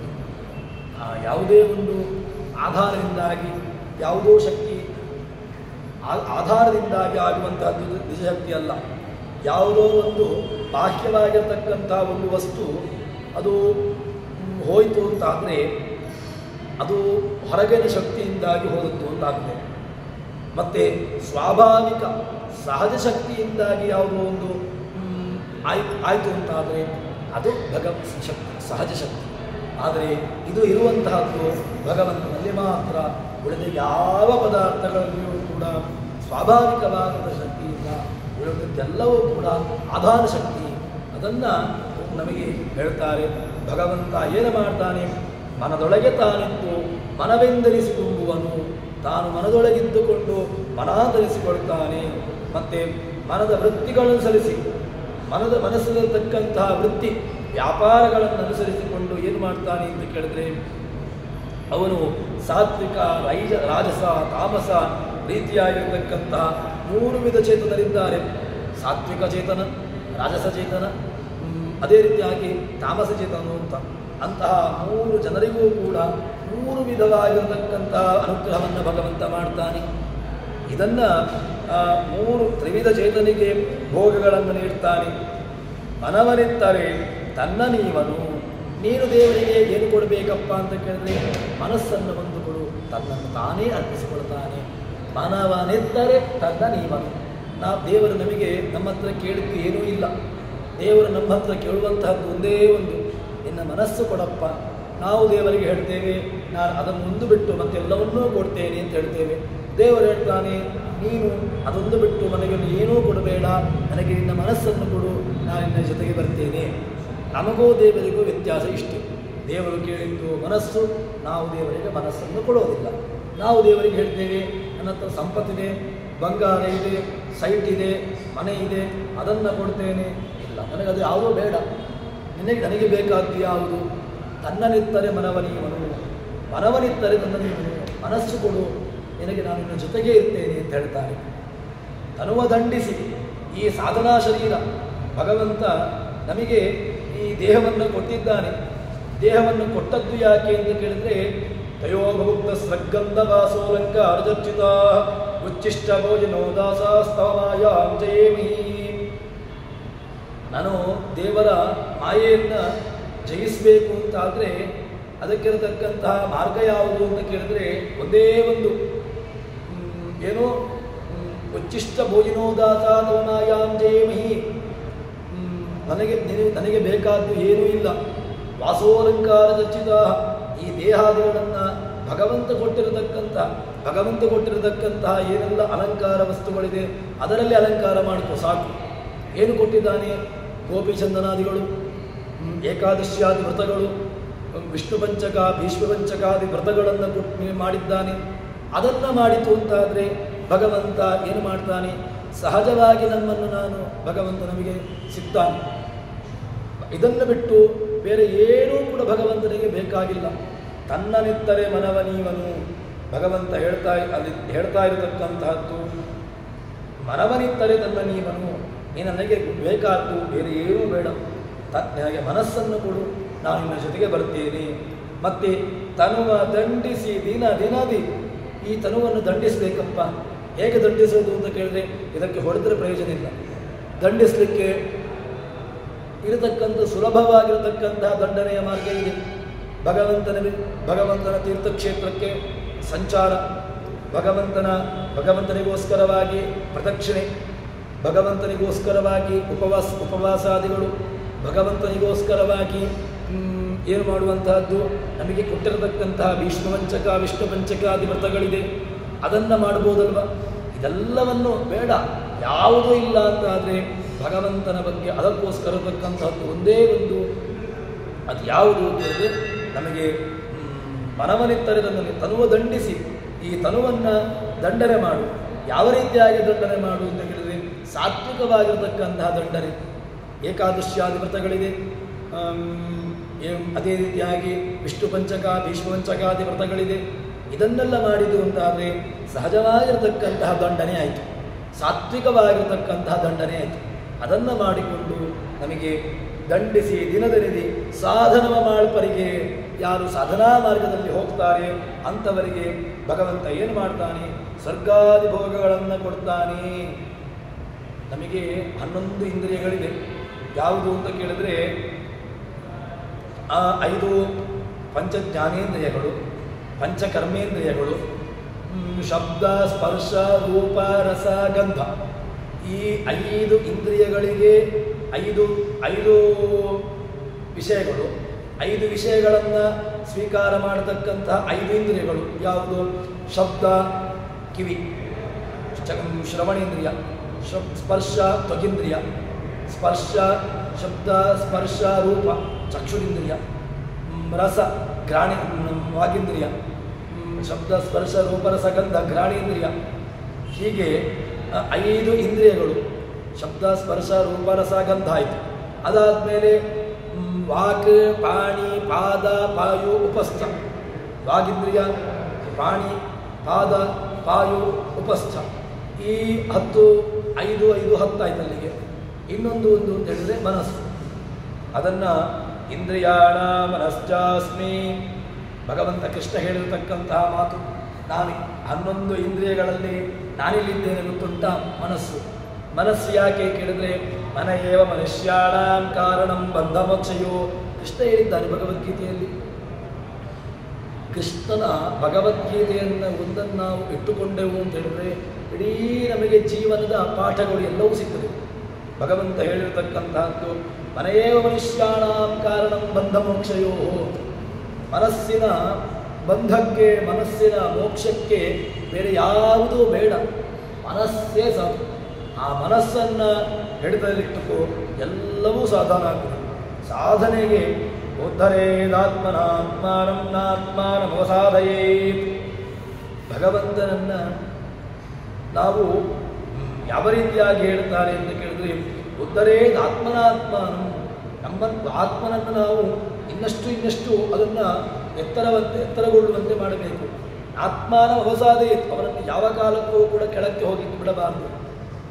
ಯಾಕೆ ಅಂತ ಕೇಳಿದ್ರೆ ಅವನನ್ನು ಆ ಮನಸ್ಸಿನಲ್ಲಿ ಇಂದ್ರಿಯ ನಿಯಾಮಕನಾಗಿರ್ತಕ್ಕಂತಹ ಭಗವಂತ ಮನಸ್ಸಿನಲ್ಲಿದ್ದಾನೆ. ಅಂತಹ ಮನೋನಾಮಕನಾಗಿರ್ತಕ್ಕಂಥವನು ಭಗವಂತ ಏನು ಮಾಡ್ತಾನೆ, 3 ವಿಧವಾಗಿರ್ತಕ್ಕಂತಹ ಜೀವರಾಶಿಗಳಿಗೆ, ಸಾತ್ವಿಕ ಜೀವರಾಶಿಗಳಿಗೆ, ರಾಜಸ ಜೀವರಾಶಿಗಳಿಗೆ, ತಾಮಸ ಜೀವರಾಶಿಗಳಿಗೆ, 3 ವಿಧವಾಗಿರ್ತಕ್ಕಂತಹ ಜೀವರಾಶಿಗಳಿಗೆ ಭಗವಂತ ಹೇಳ್ತಾನೆ. 3 ವಿಧವಾಗಿರ್ತಕ್ಕಂತಹ ಪ್ರವೃತ್ತಿಗಳನ್ನು ಮಾಡ್ತಾನೆ, ಮಾಡಿಸಿ ಅವರವರಿಗೆ ಯೋಗ್ಯವಾಗಿರ್ತಕ್ಕಂತಹ ಫಲವನ್ನು ಕೊಡ್ತಾನೆ, ಕೊಡಿಸ್ತಾನೆ. ಅವರವರು ಮಾಡತಕ್ಕಂತಹ ಕರ್ಮಕ್ಕೆ ಅವರವರೇ ಅವರ ಫಲವನ್ನು ಅನುಭವಿಸ್ತಾರೆ. ಇದು ಭಗವಂತನ ವ್ಯವಸ್ಥೆ.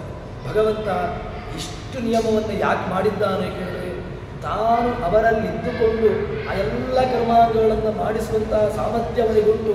ಆದ್ದರಿಂದ ಹೇಳ್ತಾರೆ ಭಗವಂತ, ನಾವು ಅವನಲ್ಲಿ ಕೊಡಬೇಕಾದ್ದು ಏನು ಕೇಳಿದರೆ, ನಮಗೆ ದೇವರಲ್ಲಿ ಕೊಡಬೇಕಾದ್ದು ಏನಿಲ್ಲ. ದೇವರು ಕೊಡುವಂತ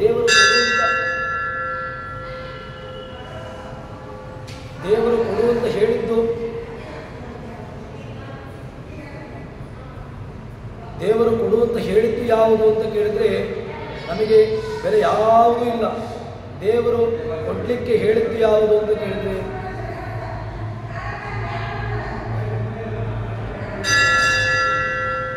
ದೇವರು ಕೊಡುವಂತ ಹೇಳಿದ್ದು ಯಾವುದು ಅಂತ ಕೇಳಿದರೆ, ತನ್ನನ್ನು ನಿನಗೆ ಒಳ್ಳೆಯ ಮನಸ್ಸನ್ನು ಕೊಡು, ನಿನ್ನ ಜೊತೆಗೆ ಬರ್ತೇನೆ ಅಂತ ಹೇಳಿದ್ದು.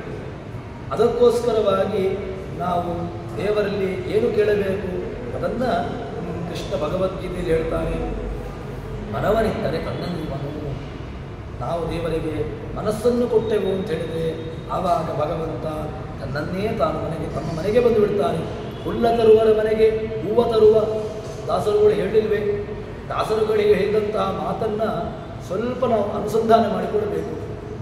ಹೂವ ತರುವರ ಮನೆಗೆ ಹುಲ್ಲ ತರುವರ ಮನೆಗೆ ಹೂವ ತರುವ ಭಗವಂತನನ್ನು ನಾವು ದೇವರನ್ನು ಏನು ಮಾಡಬೇಕು ಕೇಳಿದರೆ, ನಾವು ದೇವರಿಗೆ ಕೊಡಬೇಕಾದ್ದು ಯಾವುದು ಕೇಳಿದರೆ ಬೇರೆ ಏನಿಲ್ಲ.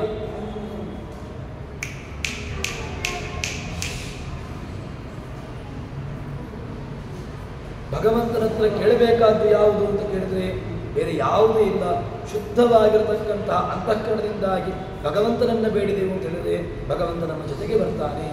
ಅದಕ್ಕೋಸ್ಕರವಾಗಿ ಮನವನಿತ್ತರೆ ತನ್ನ ನೀವನು, ನಾವು ಮನಃಪೂರ್ವಕವಾಗಿ ಮನಸ್ಸಿನ ಮೂಲಕವಾಗಿ ಒಳ್ಳೆಯ ಸಾತ್ವಿಕವಾಗಿರತಕ್ಕಂತಹ ಮನಸ್ಸಿನಿಂದಾಗಿ ನಾವು ಕರ್ಮಾಂಗವನ್ನು ಮಾಡಿದೆವು ಅಂತ ಹೇಳಿದರೆ ಭಗವಂತ ಏನು ಮಾಡ್ತಾನೆ, ಅದಕ್ಕೆ ಹೇಳ್ತಾರೆ, ಇದೇವ ವಿದ್ಯೆಯಾ ಕರೋತಿ ಶ್ರದ್ಧೆಯ ಉಪನಿಷದ ದೇವ ಬೀಜವತ್ತರಂ ಭವತಿ. ನಾವು ದೇವರನ್ನು ಹೇಗೆ ಉಪಾಸನೆ ಮಾಡ್ತೇವೆ ಕೇಳಿದರೆ, ನಮ್ಮದು ಕೇವಲ ಯಾಂತ್ರಿಕ. ನಮಗೂ ದೇವರಿಗೂ ಯಾಂತ್ರಿಕ ಯಾಕೆ ಅಂತ ಕೇಳಿದರೆ, ನಮಗೂ ದೇವರಿಗೂ ಸಂಬಂಧವೇ ಇಲ್ಲ. ಒಂದು ರೀತಿಯಾಗಿ ನಾವು ಯಾಂತ್ರಿಕರಾಗಿ ಬಿಟ್ಟಿದ್ದೇವೆ. ಯಂತ್ರ ಹೇಗೋ ಆ ರೀತಿಯಾಗಿ ಯಂತ್ರಕ್ಕೆ ಏನಿಲ್ಲ. ಯಂತ್ರದ ವ್ಯವಸ್ಥೆ ಏನು ಕೇಳಿದರೆ ಅದಕ್ಕೆ ಯಾವುದೇ ರೀತಿಯಾಗಿರತಕ್ಕಂತಹ ವಿಚಾರಗಳಿಲ್ಲ. ಅದಕ್ಕೆ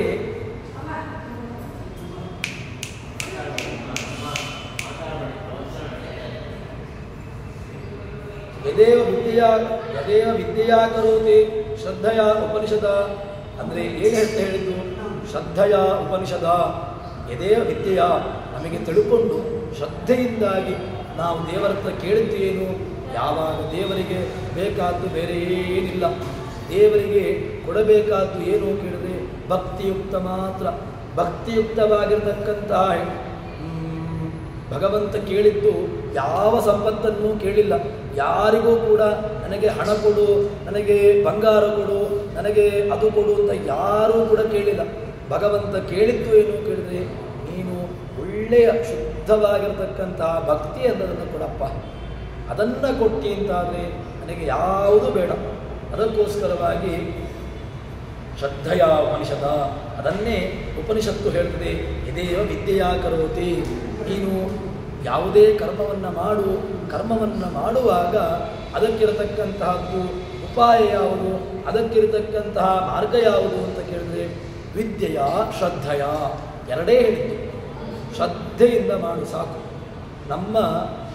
ನಮಗೂ ದೇವರಿಗೂ ಯಾಕೆ ಅಂತ ಕೇಳಿದ್ರೆ, ನಮ್ಮದು ಒಂದು ರೀತಿಯಾಗಿರ್ತಕ್ಕಂತಹ ಯಾಂತ್ರಿಕವಾಗಿ ಬಿಟ್ಟಿದ್ದೇವೆ. ಯಂತ್ರಕ್ಕೆ ಏನೋ ಫೀಲ್ಡ್ ಆಗಿರ್ತದೆ, ಯಂತ್ರ ಏನೋ ಕೆಲಸ ಮಾಡ್ತದೆ. ಯಂತ್ರ ಆ ರೀತಿಯಾಗಿ ನಾವು ಕೆಲಸವನ್ನು ಮಾಡ್ತಾ ಇದ್ದೇವೆ. ಜಪವೋ ಪೂಜೆಯೋ ದೇವರ ಸ್ತೋತ್ರವೋ ಕ್ಯಾಸೆಟ್. ಯಾಕೆ ಅಂತ ಕೇಳಿದ್ರೆ ನಮಗೂ ದೇವರಿಗೂ ಯಾಕೆ ಲಿಂಕ್ ಆಗ್ತಾ ಇಲ್ಲ ಕೇಳಿದ್ರೆ ನಮ್ಮ ವ್ಯವಸ್ಥೆ ಹೇಗಾಗಿದೆ ಅಂತ ಕೇಳಿದ್ರೆ ಕ್ಯಾಸೆಟಿನ ರೀತಿಯಾಗಿದೆ. ಕ್ಯಾಸೆಟಿನ ಕೆಲಸ ಏನು ಕೇಳಿದ್ರೆ ಅದು ಸುಮ್ಮನೆ ಹೇಳ್ತಾ ಇರ್ತದೆ. ಅದಕ್ಕೆ ಒಳಗಿರ್ತಕ್ಕಂಥ ಭಾವನೆ ಉಂಟಾ ಕೇಳಿದ್ರೆ ಭಾವನೆ ಇಲ್ಲ. ಯಾಕೆ? ಕ್ಯಾಸೆಟ್ಟಿನ ರೀತಿಯಾಗಿ ಬಿಟ್ಟಿದೆ, ಯಾಂತ್ರೀಕೃತವಾಗಿ ಬಿಟ್ಟಿದೆ. ಯಾಂತ್ರೀಕೃತ ಅಂತ ಹೇಳಿದ್ರೆ ಒಟ್ಟು ಹೇಳ್ತಾ ಇದ್ದಾನೆ, ಏನೋ ಹೇಳ್ತಾನೆ. ಶುಕ್ಲಾಂಬರದಂ ವಿಷ್ಣು ಶಿವರ್ಣಂ ಚತುರ್ಭುಜಂ ಪ್ರಸನ್ನದಂ ಧ್ಯಾಯೇ ಸರ್ವವಿಘ್ನೋಂ ಶಾಂತೇ ಪೂಜ್ಯಾಯ ರಾಘವೇಂದ್ರಾಯ ಸತ್ಯಧರ್ಮರ್ಥಾಯ ಚ. ಏನು ಅರ್ಥ, ಏನಿದೆ, ಇದರ ಅರ್ಥ ಏನು? ಇದನ್ನು ಯಾವ ಕಾಲಕ್ಕೂ ಕೂಡ ಒಂದು ದಿವಸ ಒಂದು ಕ್ಷಣ ಚಿಂತನೆ ಮಾಡಿದರೆ ನಮಗೂ ಗೊತ್ತಾಗ್ತಿತ್ತು. ದೇವರನ್ನು ಕಲ್ಯಾಣ ಗಾತ್ರಾಯ ಕಾಮಿತಾರ್ಥ ಪ್ರದಾಯಿನಿ ಶ್ರೀಮದ್ವೇಂಕಟನಾಥಾಯ ಶ್ರೀನಿವಾಸಾಯ ತೇ ನಮಃ ಹೇಳಿದರ ಅರ್ಥ ಏನು ಅಂತ ಗೊತ್ತುಂಟಾ ಕೇಳಿದರೆ ಗೊತ್ತಿಲ್ಲ. ದೇವರನ್ನು ಸ್ತೋತ್ರ ಮಾಡ್ತಾನೆ. ಅಪಾಸ್ತಂ ರಸೋ ಯೋಷ್ಟಮಃ ಯತ್ರೋ ಶೋತ್ಕರ ದಕ್ಷನೇತ್ರ ಕುಟಿಲ ಪ್ರಾಂತೋಯಿತ ಅಗ್ನಿಸ್ಮೃತ್ ಕದ್ಯೋ ತೋಪ ವಿಸ್ಫುಲಿಂಗಸಿದ ಬ್ರಹ್ಮೇಶ್ವರೋತ್ಕರ ಅಂತ ಹೇಳಿದ ಏನಾಗಿದೆ ಕೇಳಿದ್ರೆ ಕ್ಯಾಸೆಟ್ಟಿಗೂ ನಮಗೂ ಏನು ಅಂತ ಕೇಳಿದ್ರೆ ಕ್ಯಾಸೆಟ್ಟಿಗೂ ನಮಗೂ ವ್ಯತ್ಯಾಸವೇ ಇಲ್ಲ. ಹೇಳಿದ್ದೇ ಬಂತು, ಹೊಡ್ಕೊಂಡದ್ದೇ ಬಂತು. ಏನು ಒಳಗಿನ ಅಂತರಸತ್ವ ಏನು ಅಂತ ಕೇಳಿದ್ರೆ ಏನು ಗೊತ್ತಿಲ್ಲ. ಒಂದು ಸ್ತೋತ್ರದ ಅರ್ಥವನ್ನು ಕೇಳಿದರೆ ಇಲ್ಲವೇ ಇಲ್ಲ. ಏನರ್ಥ? ದೇವರನ್ನು ಯಾಕೆ ನಮಗೆ ದೇವರನ್ನು ಸ್ತೋತ್ರ ಮಾಡಲಿಕ್ಕೆ ಹೇಳಿದ್ದು ಕೇಳಿದರೆ ದೇವರ ಚಿಂತನೆಯನ್ನಿಟ್ಟುಕೊಂಡು ದೇವರ ಅವರ ಶ್ಲೋಕದ ಒಂದು ಚಿಂತನೆಯನ್ನಿಟ್ಟುಕೊಂಡು ನಾವು ದೇವರನ್ನು ಸ್ತೋತ್ರ ಮಾಡಿದರೆ ಆವಾಗ ಗೊತ್ತಾಗ್ತಿತ್ತು. ನಮಗೆ ಯಾಕೆ ದೇವರು ಒಲಿತಾ ಇಲ್ಲ ಕೇಳಿದರೆ ನನ್ನದೇ ಹೇಳ್ತೀವಿ, ಯಾಂತ್ರೀಕೃತ ಜೀವನ. ನಾವು ದೇವರು ನಮಗೆ ಯಾಕೆ ಒಲಿತಾ ಇಲ್ಲ ಕೇಳಿದ್ರೆ ದೇವರಿಗೂ ನಮಗೂ ಯಾಕೆ ಕೇಳಿದರೆ ಒಳಗಿನದ್ದು ಒಂದು ಭಕ್ತಿ ಇಲ್ಲ. ಆ ಭಕ್ತಿ ಎಂಬುದು ಏನಾಗಿದೆ, ಅದು ಸರ್ವನಾಶ ಆಗಿಬಿಟ್ಟಿದೆ. ಅದರಿಂದಾಗಿ ಏನು ಲಿಂಕ್ ಸಿಗ್ತಾ ಇಲ್ಲ ನಮಗೂ ದೇವರಿಗೂ ನನಗೂ ಕನೆಕ್ಷನ್ ಯಾಕೆ ಆಗ್ತಾ ಇಲ್ಲ? ಇದೇ ಒಂದು ಕಾರಣ. ದೇವರಿಗೂ ನಮಗೂ ಕನೆಕ್ಷನ್ ಆಗಬೇಕಾ? ಅದಕ್ಕೆ ಇರತಕ್ಕಂತಹದ್ದು ಒಂದೇ ಒಂದು ಮಾರ್ಗ, ಶ್ರದ್ಧೆಯ ಉಪನಿಷದ ವೀರ್ಯವತ್ತರಂ ಭವತಿ. ಶ್ರದ್ಧೆಯಿಂದ ಮಾಡು, ದೇಹದಂಡನೆಯನ್ನು ಮಾಡು, ನಿಮಗೆ ಹೇಳಿರತಕ್ಕಂತಹ ನಿಯಮವನ್ನು ಪರಿಪಾಲನೆ ಮಾಡು, ಭಗವಂತ ಕೊಟ್ಟದ್ದು ಅಂತ ಚಿಂತನೆಯಲ್ಲಿ ಮಾಡು. ಭಗವಂತ ಯಾವಾಗಲೂ ಕೂಡ ನಿನ್ನ ಜೊತೆಗಿರ್ತಾನೆ. ನಮ್ಮದು ಹಾಗಲ್ಲ, ಆದ್ದರಿಂದಾಗಿ ಭಗವಂತ ನಮಗೆ ಒಲಿಯುವುದಿಲ್ಲ ಅಂತ ದಾಸರು ಹೇಳ್ತಾರೆ. ಅದನ್ನೇ ಯಾಕೆ ಅಂತ ಕೇಳಿದರೆ ಮನಸ್ಸು ಭಗವಂತನನ್ನು ಚಿಂತನೆ ಮಾಡಬೇಕು ಅಂತ ಕೇಳಿದರೆ ಅದಕ್ಕಿರತಕ್ಕಂತಹದ್ದು ಏನಿಲ್ಲ. ಭಗವಂತನಿಗೆ ಒಂದು ಅನ್ನದ ರೀತಿಯಲ್ಲಿ ನಮಗೆ ಭಗವಂತ ಕೊಟ್ಟಂತಹ ಅನ್ನ ಯಾವುದು ಇದೆ. ಭಗವಂತನನ್ನು ಚಿಂತನೆ ಮಾಡಬೇಕು ಅಂತಾದರೆ ಬೇರೆ ಯಾವುದೂ ಬೇಡ. ನಮಗೆ ನಮ್ಮ ನಿತ್ಯದಲ್ಲಿ ದಾರಾನ್ನ ಸುತಾನ್ನ ಪ್ರಿಯಾನ್ನ ಪ್ರಾಣಾನ್ನ ಪರಸ್ಮಿ ಸನ್ನಿವೇದಯೇತ್. ಅದಾದಮೇಲೆ ಇಷ್ಟಂ ದತ್ತಂ ಭೂತಂ ಜಪ್ತಂ ಪೂರ್ತಂ ಯಚ್ಛಾತ್ಮನ ಪ್ರಿಯಂ ಇದೊಂದಿದೆ. ಅದಾದಮೇಲೆ ಪ್ರಾತಃ ಪ್ರಭೃತಿ ಸಾಯಾಂತಂ ಸಾಯಾದಿ ಪ್ರಾತರಂ ತದ ಯತ್ಕರೋಮಿ ಜಗನ್ನಾಥ ತದಸ್ತು ಪೂಜನಂ. ಇದೆಲ್ಲವೂ ಕೂಡ ನಮಗೆ ಭಗವಂತ ಕೊಟ್ಟದ್ದು. ಈ ಒಂದು ಚಿಂತನೆಯನ್ನು ಇಟ್ಟುಕೊಂಡು ನಮ್ಮ ಕರ್ಮಾಂಗವನ್ನು ನಡೆಸಿದ ಹೋದರೆ ಬೇರೆ ಏನೂ ಬೇಡ. ಭಗವಂತ ನಮ್ಮ ಜೊತೆಗೇ ಇರ್ತಾನೆ ಎಂಬ ವಿಚಾರವನ್ನು ಹೇಳ್ತಾರೆ. ಅದಾದ ಮೇಲೆ ಮುಂದೆ ಇನ್ನಷ್ಟು ಅದರ ವಿಚಾರವನ್ನು ಹೇಳ್ತಾರೆ. ನಮಗೆ ಯಾಕೆ ದೇವರು ಒಲಿತಾ ಇಲ್ಲ ಕೇಳಿದ್ರೆ, ಕುರು ಭುಂಕ್ಷ ಚ ಕರ್ಮ ನಿಜಂ ನಿಯತಂ ಹರಿಪಾದ ವಿನಮ್ರದಿಯ ಸತತಂ ಹರಿರೇವ ಪರೋ ಹರಿರೇವ ಗುರು ಹರಿರೇವ ಜಗತ್ಪಿತರ ಮಾತ್ರಗತಿ. ಭಗವಂತ ಆಚಾರ್ಯ ಮಧ್ವರು ಕೊಟ್ಟಿರತಕ್ಕಂಥ ಮಾತನ್ನು, ಇದೆಲ್ಲ ಸಣ್ಣ ಸಣ್ಣ ಮಾತುಗಳು, ಏನಿಲ್ಲ. ಕುರು ಭುಂಕ್ಷ, ಮಾಡು ತಿನ್ನು. ಏನು ಮಾಡು ತಿನ್ನು? ಅಡಿಗೆ ಮಾಡುವುದು ತಿನ್ನುವುದು, ಎರಡೇ ಕೆಲಸ ನಮ್ಮದು. ಅದಲ್ಲ, ಕರ್ಮವನ್ನು ಮಾಡು, ಕರ್ಮದ ಫಲವನ್ನು ತಿನ್ನುತ್ತೀನಿ, ಇದೇ ವ್ಯವಸ್ಥೆ. ಕುರು ಭುಂಕ್ಷ ಚ ಕರ್ಮ ನಿಜಂ ನಿಯತಂ ಹರಿಪಾದ ವಿನಮ್ರದಿಯಾದಂ. ಭಗವಂತನನ್ನ ಪಾದವನ್ನು ಯಾವ ಕಾಲಕ್ಕೂ ಕೂಡ ಬಿಡಬೇಡಪ್ಪ. ದೇವರು ಇವತ್ತಲ್ಲ ನಾಳೆ ಏನಾದರೂ ಒಂದು ದಾರಿಯನ್ನು ತೋರಿಸ್ತಾನೆ. ದೇವರನ್ನು ನಮಗೆ ಯಾಕೆ ದೇವರು ಕೆಲವು ಸಂದರ್ಭದಲ್ಲಿ ಪರೀಕ್ಷೆಯನ್ನು ಮಾಡಬಹುದು. ದೇವರು ನಮಗೆ ಯಾಕೆ ಈ ರೀತಿಯಾಗಿ ನನಗೆ ಕಷ್ಟವನ್ನು ಕೊಡ್ತಾ ಇದ್ದಾನೆ, ಯಾಕೆ ನನ್ನನ್ನು ಇನ್ನೂ ಕೂಡ ಇದೇ ರೀತಿಯಾಗಿ ಇಟ್ಟಿದ್ದಾನೆ ಅಂತ ಕೇಳಿದರೆ ಅದಕ್ಕೆ ಒಂದು ರೀತಿಯಾಗಿರ್ತಕ್ಕಂಥ ಅವನಲ್ಲಿರ್ತಕ್ಕಂಥ ಅನನ್ಯಚೇತಾಹ ನೀನು, ನಿನಗೊಂದು ರೀತಿಯಾಗಿರ್ತಕ್ಕಂಥ ಪರೀಕ್ಷೆ. ನೀನು ಇದರಲ್ಲಿ ಎಷ್ಟು ಮೇಲಕ್ಕೆ ಹೋಗ್ತೀಯೋ ಅದು ನಿನಗೆ ಒಂದು ರೀತಿಯಾಗಿರ್ತದೆ ಸತ್ವ ಪರೀಕ್ಷೆ. ಅದಕ್ಕೋಸ್ಕರವಾಗಿ ಇದೆಲ್ಲವೂ ಕೂಡ ಹೇಳ್ತಾರೆ. ಅಥತೋಸ್ತ್ಯ ಪರಂ ಜಗದೀಡ್ಯತಮಂ ಪರಮಾತ್ಮನತ ಪುರುಷೋತ್ತಮತಃ. ಭಗವಂತನನ್ನು ಬಿಟ್ಟು ಉಳಿದದ್ದು ಯಾರಾದರೂ ಮೇಲವರಿದ್ದಾರೆ ಕೇಳಿದ್ರೆ ಯಾರಿಲ್ಲ. ಅಥತೋಸ್ತ್ಯ ಪರಂ ಜಗದೀಡ್ಯತಮಂ, ಭಗವಂತನೇ ಈಡ್ಯತಮ. ಮತ್ತೆ ಪರಮಾತ್ಮನತ ಪುರುಷೋತ್ತಮತಃ, ಭಗವಂತ ಅಷ್ಟು ಮೇಲೆ ನಿಲ್ಲುವನು. ಅದಾದ್ಮೇಲೆ ಪ್ರವಣಂ ಗುರು ಮಾನಸ ಮೀಶ ಪದೇ ತದಲಂ ಬಹುಲೋಕ ವಿಚಿಂತನಯ. ಅಲಂ ಯಾವುದು ಅಲಂ? ತದಲಂ ಬಹುಲೋಕ ವಿಚಿಂತನಯ. ಈ ಲೋಕದ ಚಿಂತನೆಯಿಂದಾಗಿ ಅಲಂ ಸಾಕಪ್ಪ. ತದಲಂ ಬಹುಲೋಕ ವಿಚಿಂತನಯ ಪ್ರವಣಂ ಕುರು ಮಾನಸ ಮೀಶಪದೇ. ಮಾನಸಂ ಈಶಪದೇ ಪ್ರವಣಂ ಕುರು. ನಿನಗೆ ಏನು ಮಾಡಬೇಕು ಅಂತ ಹೇಳಿದ್ರೆ ಪ್ರವಣಂ ಕುರು ಮಾನಸ ಮೀಶಪದೇ. ನನ್ನ ಮನಸ್ಸನ್ನು ಅವರಲ್ಲಿಗೆ ಇಡಸಪ್ಪ, ಸಾಕು, ಬೇರೇನೂ ಬೇಡ. ನನಗೆ ಹತ್ರ ಕೇಳ್ತಾ ಇರುವಂಥದ್ದಿಷ್ಟೇ, ನನಗೆ ಮನಸ್ಸನ್ನು ಅವನ ಕಡೆಗೆ ಹರಿಸುವಂತೆ ಮಾಡು, ಇದಿಷ್ಟೇ ನಾನು ನಿನ್ನ ಹತ್ರ ಕೇಳ್ತೇನೆ ಅಂತ ಹೇಳ್ತಾ ಇರತಕ್ಕಂಥ ಇದು ನಮಗೆ ದಾಸರುಗಳು ಕೊಟ್ಟಿರತಕ್ಕಂತಹ ಚಿಂತನೆ. ನಾವು ಏನು ಮಾಡ್ತಾ ಇದ್ದೇವೆ ಕೇಳಿದರೆ ದೇವರನ್ನು ಮರೆತು ನಾವು ಜಗತ್ತಿನ ಜೊತೆಯಲ್ಲಿ ಹಾರಾಡ್ತಾ ಇದ್ದೇವೆ. ಅದಕ್ಕೋಸ್ಕರವಾಗಿ ಏನಾಗಿದೆ ಕೇಳಿದರೆ ಇಷ್ಟೆಲ್ಲ ನಮಗೆ ಕಾಟಗಳು ನಮ್ಮನ್ನು ಅನುಸರಿಸಿಕೊಂಡು ಬರ್ತಾ ಉಂಟು. ಹೀಗೆ ಹೇಳ್ತಾರೆ. ಅದಾದಮೇಲೆ ಇದು ತದಲಂಬಹುಲೋಕ ತತ್ಶ್ರದ್ಧಾ ಹಿ ಪರಮಾಗತಿ. ಅದಾದಮೇಲೆ ಮತ್ತೆ ಪುನಃ ಹೇಳ್ತಾರೆ, ಯಾವುದು ಮುಖ್ಯವಾಗಿ ಬೇಕಾಗಿರತಕ್ಕಂತಹದ್ದು ಕೇಳಿದ್ರೆ ಶ್ರದ್ಧೆ. ಶ್ರದ್ಧೆ ಒಂದು ಉಂಟೋ ಎಲ್ಲವೂ ಸಿಗ್ತದೆ, ಶ್ರದ್ಧೆ ಒಂದು ನಿಲುವು ಯಾವುದೂ ಸಿಗೋದಿಲ್ಲ ಎಂಬ ಮಾತನ್ನು ಜಗನ್ನಾಥದಾಸರು ನಮ್ಮ ಮುಂದೆ ಈ ಒಂದು ಸಣ್ಣ ಮಾತಿನ ಮೂಲಕವಾಗಿ ಮಲಗಿ ಪರಮಾದರದಿ ಪಾಡಲು, ಕುಳಿತು ಕೇಳುವ, ಕುಳಿತು ಪಾಡಲು ನಿಲುವ, ನಿಂತರೆ ನಲಿವ, ನಲಿದರೆ ಒಲಿವೆನ ನಿಮಗೆಂಬ ಸೊಲಭನೋ ಹರಿ ತನ್ನವರನು ಅರೆಗಳಿಗೆ ಬಿಟ್ಟಗಲನು. ಪ್ರಮಾದವನ ಒಲಿಸಲು ಅರಿಯದೆ ಪಾಮರರು ಬಳಲುವರು ಜಗದೊಳಗೆ. ಇಷ್ಟೇ ಸಣ್ಣ ಮಾತನ್ನು, ಈ ಸಣ್ಣ ಚಿಂತನೆಯನ್ನು ನಮಗೆ ಜಗನ್ನಾಥದಾಸರು ಕೊಟ್ಟಿದ್ದಾರೆ. ಈ ಒಂದು ಚಿಂತನೆಯನ್ನು ನಾವು ನಿತ್ಯದಲ್ಲೂ ಕೂಡ ಅದನ್ನು ಚಿಂತಿಸುವಂತೆ ಆಗಲಿ ಅಂತ ಹೇಳಿಕೊಂಡು ಪ್ರವಚನವನ್ನು ಹರಿಪ್ರಿಯತಾ ಶ್ರೀಕೃಷ್ಣಾರ್ಪಿತಮಸ್ತು.